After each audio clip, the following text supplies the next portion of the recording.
ये दाग दाग उजाला ये शब गजीदा सहर, ये दाग दाग उजाला ये शब गजीदा सहर, वो इंतजार था जिसका ये वो सहर तो नहीं। सलाम, नमस्ते, सत श्री अकाल। मैं हूं आपके साथ हर्षिता और आप देख रहे हैं टाइम्स मेल। आपकी मादरी जबान क्या हो सकती है और मादरी जबान कहते किसे हैं? मादरी जबान कौन सी चिड़िया का नाम है और मादरी जबान क्या बदली जा सकती है? मादरी जबान वही जबान है जिसे आप अपने ख्वाब में बोलते हैं। मादरी जबान उस जबान को कहा जाता है जिस एक बच्चा अपनी माँ की गोद में सीखता है, यानी एक ऐसी जबान जिसे एक नवजायदा बच्चा, एक नवजात बच्चा अपनी माँ से सीखता है। माँ ने अपने गोद में बच्चे को पाला हो, पोसा हो, उसे दुलार प्यार किया हो। एक माँ अपने बच्चे से जिस जबान में बात करती है उसे ही कहते हैं मादरी जबान। इसे ही कहते हैं मातृभाषा और इसे ही कहते हैं मदर टंग। मादरी जबान को कभी बदला नहीं जा सकता है, क्योंकि गुजरा हुआ वक्त अगर वापस नहीं लाया जा सकता तो मादरी जबान भी बदली नहीं जा सकती। ये जबान कोई भी हो सकती है, मराठी हो सकती है, तमिल, तेलुगु, कन्नड़ हो सकती है, मलयाली हो सकती है, ये जबान उर्दू हो सकती है, खड़ी बोली हो सकती है, अवधी, मगही, भोजपुरी, कोई भी जबान हो सकती है। पर खबरदार, अगर आपकी मादरी जबान बंगाली है तो आपकी खाल उधेड़ ली जाएगी, क्योंकि हर जबान कबूल है पर बंगाली जबान कबूल नहीं है। शायद इसलिए क्योंकि बंगाल में भारतीय जनता पार्टी की हुकूमत नहीं है, इसलिए बंगला जबान बोलने वाला हर बंगाली सत्ता और सिस्टम की नजर में रोहिंग्या और बांग्लादेशी है। पर क्या होगा जब जबान की बुनियाद पर निशाना बनाए जाने लगे? हिंदी बेल्ट के लोगों को महाराष्ट्र में निशाना बनाया जाता है क्योंकि वो मराठी नहीं बोलते, इसलिए उनको ताकत के जोर पर मराठी बोलने के लिए कहा जाता है। कल को जबान का बहाना बनाकर बांग्लादेशी और रोहिंग्या बताकर विरोध होने लगे तो बुरा मानने की जरूरत नहीं है। ये एक तरह का ट्रिक है जिसके जरिए दूसरे स्टेट के शख्स को अपने स्टेट से भगाया जा सकता है, और ये खेल ताकत का ही खेल है। अब इसे चाहे मजहब के लिबादे में उड़ा दिया जाए, चाहे इस ताकत को जबान का नाम दे दिया जाए, लेकिन पूरी दुनिया में बरसों से अमीर और गरीब की ही लड़ाई चल रही है। चाहे इस गरीब का ताल्लुक जात बिरादरी के तौर पर हो, चाहे इस अमीरी और गरीबी का पैमाना मजहब ही क्यों ना हो, इस अमीरी और गरीबी को जबान का नाम ही क्यों ना दे दिया जाए, पर असल माने को बदला नहीं जा सकता। कैपिटलिज्म की यही पहचान है। पहले ऐसा नहीं था क्योंकि हमारा मुल्क कैपिटलिस्ट नहीं था, पूंजीवादी नहीं था, लेकिन आज पूंजीवादी ताकतों ने सत्ता और सिस्टम को अपने कब्जे में ले लिया है। और अगर आपके पास पूंजी नहीं है तो आप भूखे मर जाएंगे, और आपके पास पूंजी नहीं है तो खटखटाने के लिए अदालत का दरवाजा आपकी पहुंच से काफी दूर नजर आएगा। अब उड़ीसा को ही देख लीजिए। उड़ीसा में नवीन पटनायक एक तवील मुद्दत तक चीफ मिनिस्टर रहे।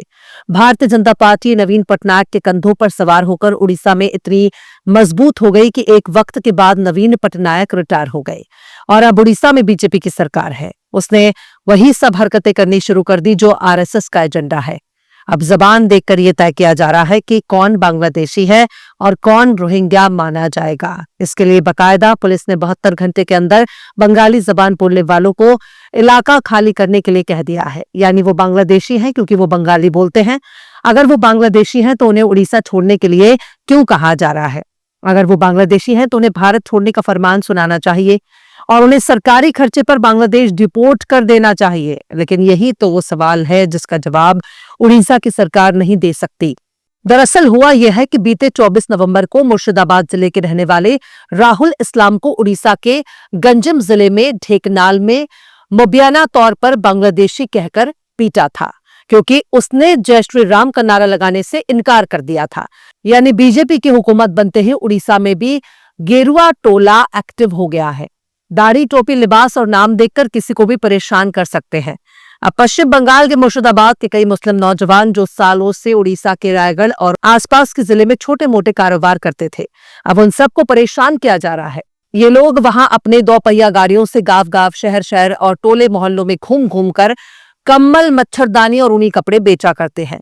ये छोटे मोटे कारोबारी बंगाली में बात करते हैं क्योंकि उनकी मादरी जबान बंगला है और इसलिए बंगाली जबान में ये आपस में बात करते थे और बंगाली में बात करना ही उड़ीसा की पुलिस को बहुत बुरा लगा। पुलिस ने उन्हें रोहिंग्या और बांग्लादेशी बताकर 72 घंटे के भीतर उड़ीसा छोड़ने का फरमान सुना दिया। यानी आप सोच लीजिए, आप अपनी मादरी जबान में अपने ही लोगों से बात नहीं कर सकते क्योंकि सत्ता और सिस्टम की नजर में आप बांग्लादेशी माने जाएंगे। ओडागांव पुलिस ने बीते हफ्ते इसी तरह कारोबार कर रहे 4 मुसलमान नौजवानों को उड़ीसा छोड़ने का हुक्म दिया था, लेकिन वो वक्त भी सोमवार को खत्म हो गया। टेलीग्राफ ने अपनी रिपोर्ट में कहा है कि जुमेरात को ओडागाव पुलिस स्टेशन में इन मुस्लिम नौजवानों ने अपने आधार कार्ड और वोटर कार्ड दिखाए हैं। इसके बावजूद पुलिस अफसर ने उन्हें 3 रोज के भीतर शहर छोड़ने का अल्टीमेटम थमा दिया। टेलीग्राफ ने अपनी रिपोर्ट में कहा है कि थाने में ही वर्दी पहने पुलिस अफसर ने कई बार उन्हें मुबैना तौर पर बंगाली में बात करने पर रोहिंग्या और बांग्लादेशी कहा। जिन 4 नौजवानों को उड़ीसा छोड़ने का हुक्म दिया गया वो सब मुर्शिदाबाद के डोमकल सब डिवीजन के जंगली ब्लॉक में सागरपाड़ा ग्राम पंचायत के रहने वाले हैं। ये 4 मुस्लिम नौजवान उन सड़कों पर बंगला जबान बोलने वाले बंगालियों का हिस्सा हैं जो उड़ीसा की पुलिस की नजर में बांग्लादेशी और रोहिंग्या बन चुके हैं। ये बंगाल से आकर बीते कई सालों से उड़ीसा में अपना कारोबार कर रहे थे। पुलिस का हुक्म मिलने के बाद ये सोमवार की शाम बस से 100 किलोमीटर से ज्यादा दूर भुवनेश्वर के लिए निकलने वाले थे, जहां से वो फिर हावड़ा के लिए ट्रेन पकड़ते।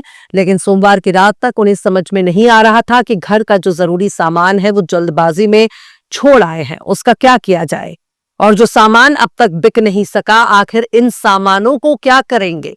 इन नौजवानों में 32 साल के साहब शेख ने टेलीग्राफ को अपनी तकलीफ बयां करते हुए कहा कि हमारे पास कंफर्म ट्रेन टिकट नहीं है, लेकिन सबसे बड़ी प्रॉब्लम हमारा स्टॉक है।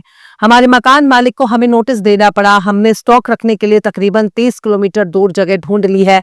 हमारे पास 2 लाख रुपए से ज्यादा का स्टॉक है, अब उसका क्या करें। उसने बताया कि हम कोई खरीदार ढूंढने की कोशिश कर रहे हैं, कम से कम कोई ऐसा जो इससे सस्ते रेट पर ही सही कुछ खरीद ले। जैसे ही हम इसे कुछ बेच पाएंगे हम घर लौट जाएंगे। उड़ीसा में बंगाल से आए मुस्लिम कारोबारियों और मजदूरों को कई बार पुलिस हिरासत में ले लेती है। कई बार भीड़ के हमलों का सामना भी करना पड़ता है। सोचिए उनकी जहनियत आखिर किस ओर जा रही है और उन्हें आखिर कौन से स्कूल ऑफ थॉट में बंगाली बोलने वालों को बांग्लादेशी समझाया गया। मादरी जबान बोलना कितना खतरनाक बन चुका है। दरअसल अपने स्टेट से दूसरे स्टेट के लोगों को भगाने के लिए एक साजिश तैयार की गई है। अगर महाराष्ट्र में हिंदी बोलने वालों को भगाया जा रहा है और इसके लिए उन्हें जबान की वजह से पीटा जा रहा है, तो इसी जबान की आड़ में अगर कल को उन्हें बांग्लादेशी या रोहिंग्या कहकर भगाया जाए तो किसी को कोई बुरा नहीं लगना चाहिए। और यही हथकंडा उड़ीसा में आजमाया जा रहा है, यही हथकंडा उत्तराखंड में आजमाया जा रहा है, यही हथकंडा हरियाणा और दिल्ली में आजमाया जा रहा है। अगर अपनी जबान सामने वाला नहीं बोल रहा तो सीधे सीधे उसे बांग्लादेशी कहकर नकारा जा सकता है। कल को इसी तरह से हर राज्य दूसरे राज्य के लोगों को आने से रोक देगा और अब धीरे धीरे यही हो रहा है। बहरहाल चलते चलते आखिर में निदा फाजली ने भी क्या खूब फरमाया है। कहाँ चिराग जलाएं कहाँ गुलाब रखें, कहाँ चिराग जलाएं कहाँ गुलाब रखें। छतें तो मिलती हैं लेकिन मकान नहीं मिलता। ये क्या अजाब है, सब अपने आप में गुम है। ये क्या अजाब है, सब अपने आप में गुम है। ज़बां मिली है मगर हम ज़बां नहीं मिलता। फिलहाल इस खबर में बस इतना ही। इस पूरी खबर को शम्स तबरेज ने लिखा है, जिन्हें आप ट्विटर पर भी फॉलो कर सकते हैं। ट्विटर हैंडल है @शम्स तबरेज काजी। वीडियो आपको कैसा लगा कमेंट बॉक्स में जरूर से बताइए। वीडियो पसंद आए तो लाइक करें, शेयर करें और बेबाक निष्पक्ष स्वतंत्र पत्रकारिता को सपोर्ट करने के लिए आप हमारे चैनल टाइम्स मेल को जरूर से सब्सक्राइब करें और हाँ, बेल आइकन की घंटी वाली बटन आप जरूर से दबा दें ताकि आपको हमारे आने वाले नए वीडियो की नोटिफिकेशन फौरन ही मिल जाए। फिर मिलते हैं किसी और वीडियो में एक नई खबर के साथ। हर्षिता मिश्रा को दीजिए इजाजत। जय हिंद। अगर अभी तक आपने हमारे चैनल टाइम्स मेल को सब्सक्राइब नहीं किया है तो जल्दी से सब्सक्राइब कर दें और बेल आइकन भी प्रेस कर दें।